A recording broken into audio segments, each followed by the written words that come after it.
I'm more scared of losing than being hurt. I'll do anything to win.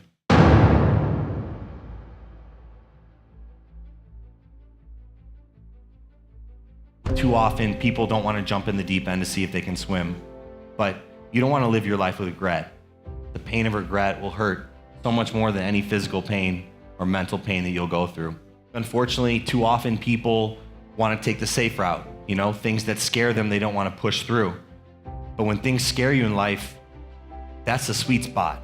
In fact, I read an incredible study once that before I turned pro, I kid you not, I read this study and it really changed my mind on my opinion.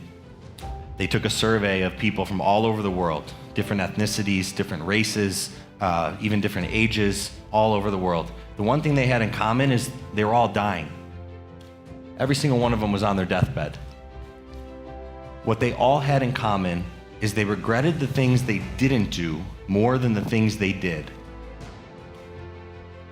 Now think about that. You've got all these people sitting there lying on their deathbeds, regretting the things they didn't do more than the things they did.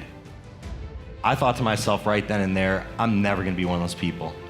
Things that scare me in life, opportunities, whether it's something like this or whether it's hopping in a ring on June 8th in front of thousands of people on national TV, I wanna go to bed at night on my deathbed knowing that I went for it and I don't have that pain or regret.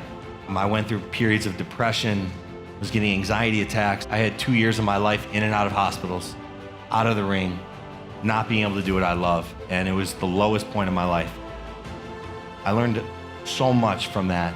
It's incredible when you step back and you realize pain is arguably the best catalyst for change that there is.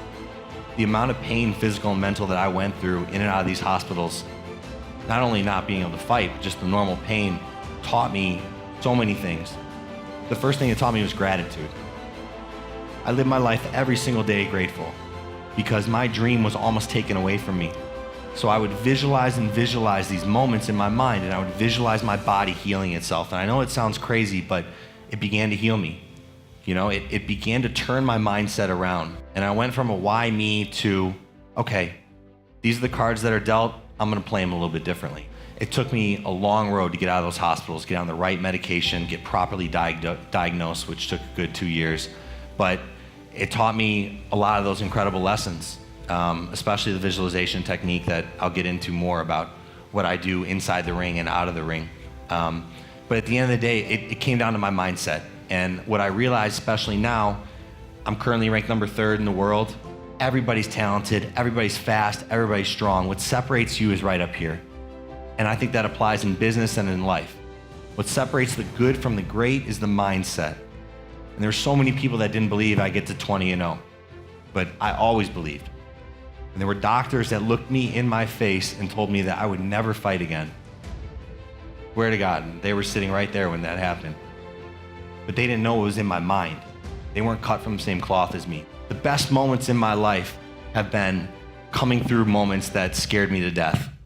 I fought in Madison Square Garden in front of 20,000 people. I think the difference is I embrace the fear. What I do for every single fight of my life is I close my eyes, and this happens hundreds of times throughout training camp, which is usually 6 to 8 weeks for a fight.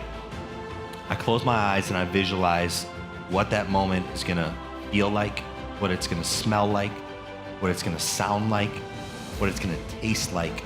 I think of it in big colors with extreme clarity because you trick your brain, like I mentioned earlier. Your brain doesn't know the difference between perception and reality, right?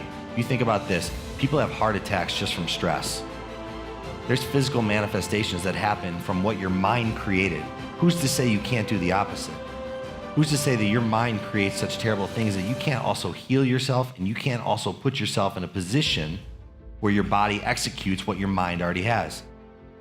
I'm nervous every single time I go into the ring. And that's fine. It's not about not being scared. It's about how you push through.